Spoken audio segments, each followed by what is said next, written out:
Okay, Sensei Nick, so we're going to start off by you telling me exactly how many years you've been a member of Triunity.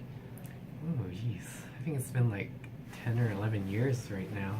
10 or 11 years. Yep. And in your own words, can you tell me what made you want to get into martial arts to begin with? So it just started with I want to gain confidence at first. Okay. And I found out it was like really cool to learn martial arts, so then I pursued it because of that. And I made some friends along the way, and I found out, hey, it's pretty fun. I should go all the way. Okay, perfect. Now, what would you say your challenges have been as a martial artist, getting to your ultimate goal of getting your black belt? What, in your own personal experience, were your personal challenges in getting there? Were there times when you felt like I can't do this anymore and I want to quit, or has it been smooth sailing for you all along the way? Yeah, there's definitely times I want to quit. There's also a lot of distractions outside of martial arts, like Okay. schoolwork and personal life and all that. But, Okay. I just want to stick it up. I want to stay committed to get my black belt. So I stuck with it. Okay, so then would it be fair to say that you basically talked yourself back into staying on that path of earning your black belt? So you basically brought yourself back into achieving that goal, or did your parents have a hand in that? Like, did they at any point threaten you to keep going, or is this a decision you made on your own? It was a decision I made on my own, but it was in part, it was help from, you, Mitra, Sensei Carlos, and my parents, because they encouraged me, not threatened me, don't worry. Okay. But yeah, they encouraged me to just keep going, and they let me make that choice. That's excellent, and that's what kept you staying on that path until you got your black belt. Mm-hmm. So can you tell me in your own words, what did it feel like the day that you were presented your black belt? What did that feel like? How would you describe that feeling? How would you describe that day? It's like you're working so hard for so long, and then when you finally get there, it's just like, it's like I did it. It's like that feeling of accomplishment. That's pretty much how I can describe it. So a feeling of accomplishment. So would it be fair to say that that feeling of accomplishment is something that is now ingrained in you and therefore helps you with other tasks in your life and you wanting to accomplish whatever it is you set out to do? Would you say that the accomplishment that you've experienced in martial arts and in earning your black belt, would you say that that's something that stayed with you and that's something that helps you along the way with your daily chores, with your short-term goals, with your long-term goals? Like, would you say that it has applied or has it not? Like, what has it been like since you got your black belt? How has it affected your life thereafter? Well, so outside of martial arts, there's always times where I want to quit some other stuff. Okay. And I was just think, getting my black belt, that was a lot tougher of a journey, and I didn't quit that, so why should I quit this? I love that. Yeah. I love that. So yeah, it took the quitter right out of you. It deleted your quitter button. Okay, so another thing I wanted to know is when you became a black belt, did you notice that your demeanor changed? Did your physical, emotional, spiritual sense of being alter in any way? Like, did you notice any kind of a transformation per se? So when you woke up the next day, did you feel different? Yeah, definitely. So it's like after I got my black belt, I felt more confident. I felt like I could do more. Just put in the effort and I can do it. I don't have that quitter attitude anymore where it's like, oh, it's too hard, so I'm not going to bother trying at all. I just want to try now. Yeah. That just totally made my heart flutter. I love hearing you say that. That's so awesome, because ultimately that's what we want for all of our kids here at Triunity. But what makes you extraordinary is the fact that you didn't just stop at getting your black belt, because it's quite a normal practice in the martial arts world for people once they get their black belts to just basically say, thank you for the belt, I've enjoyed the journey, and they move on to something else. And I'm not saying there's anything wrong with that, but there's always a very select few that decide to stay and pursue their training and take it to a whole other level. Now, you're one of those exceptional beings that made the choice to do that. Can you please tell us why, in your own words, did you decide to take it to a whole other 1 or 2 or 3 levels? Not sure how to answer that one.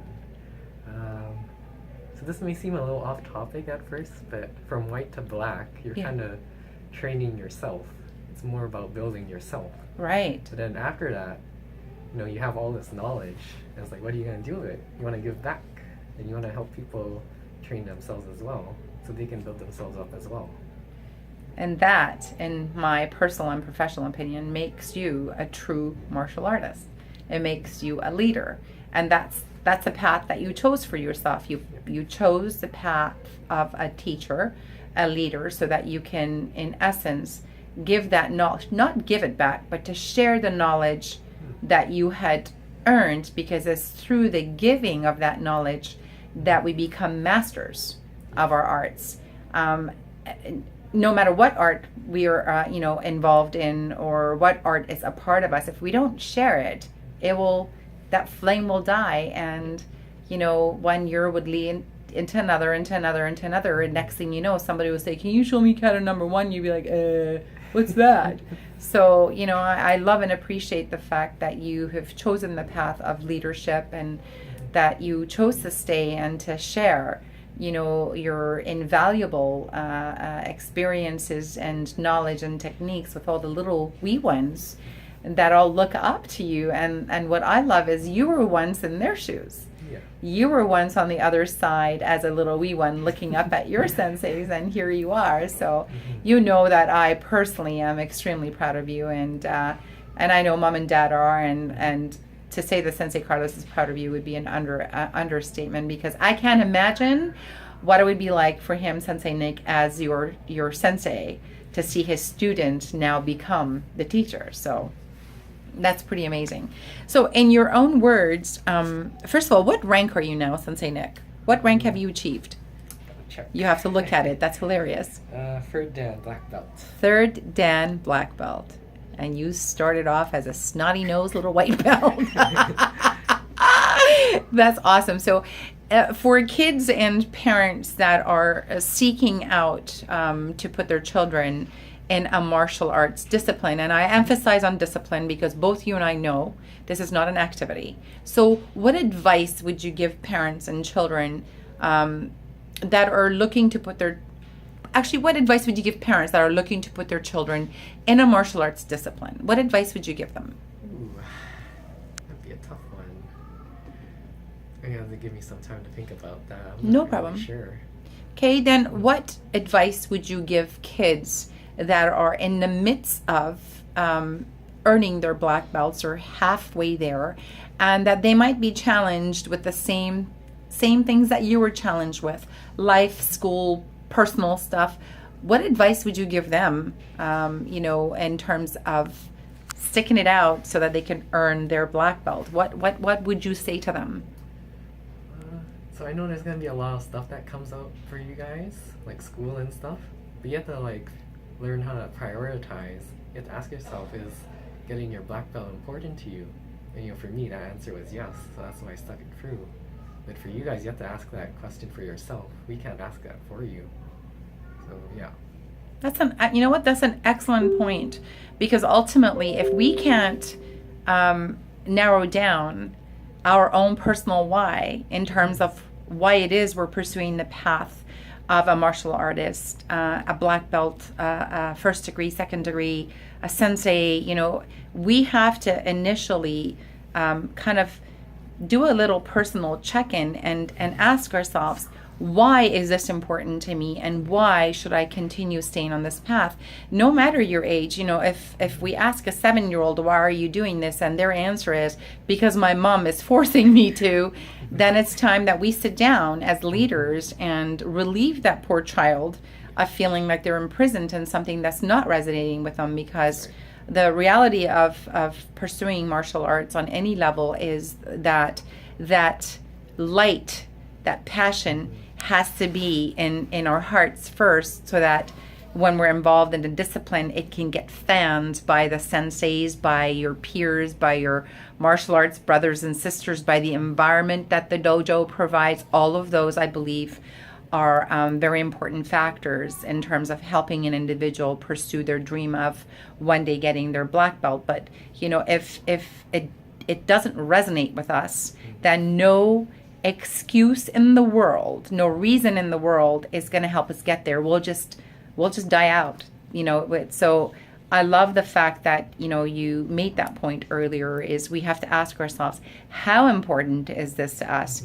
And why is this important to us? And once we're able to answer that wholeheartedly, then the pursuit of a black belt, a red belt, a gold belt, I don't know if there is one, it should be a no-brainer, because I don't know if you're going to agree with me on this or not, because for me, it seems like you've whizzed by. Like for me, it feels like it was yesterday you walked in through the doors of Triunity.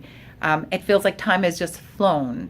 And there's that old cliche, time flies when you're having fun. But in your own words, would you say that this whole journey has gone by just like that? Or would you say it's been a long, drawn-out journey? Like, how do you feel about this journey? Does it feel like, oh my God, I've been here all of my life? Or I just walked in yesterday? How does it feel? So yeah, during the fun times, it does feel like it just goes by. During the earlier times when I did want to quit at times, Yeah. those are tough times. So Yeah. I got over that. Yeah. Went by. So yeah. That's amazing. So once again, Sensei Nick, thank you so much from the bottom of our hearts, from the bottom of my heart, Sensei Carlos, Sensei Emilio, all the other senseis here, all the students and families here at Triunity, for all the love and passion that you've poured back into all the students here, just by being you and just by leading by example. I often brag about you when I have parents coming in here with new kids and saying, oh, I'm not really sure how he or she is going to do. He's really insecure and I don't know if he's going to be able to make it through. And then I say, funny you say that, because 11 years ago, I had a snotty-nosed, shy little kid walk in, and here he is. He's now one of our senseis and a third-degree black belt and doing quite well. So you really are an example of commitment, perseverance, integrity, loyalty, Sensei Nick. Thank you so much for being so loyal to your school and to everyone here at Triunity. And you are our first official student of the month, featured student of the month. So thank you for leading the way, and once again, thank you for being you and all the love and time and attention that you spent here at Triunity. Thank you, Sensei.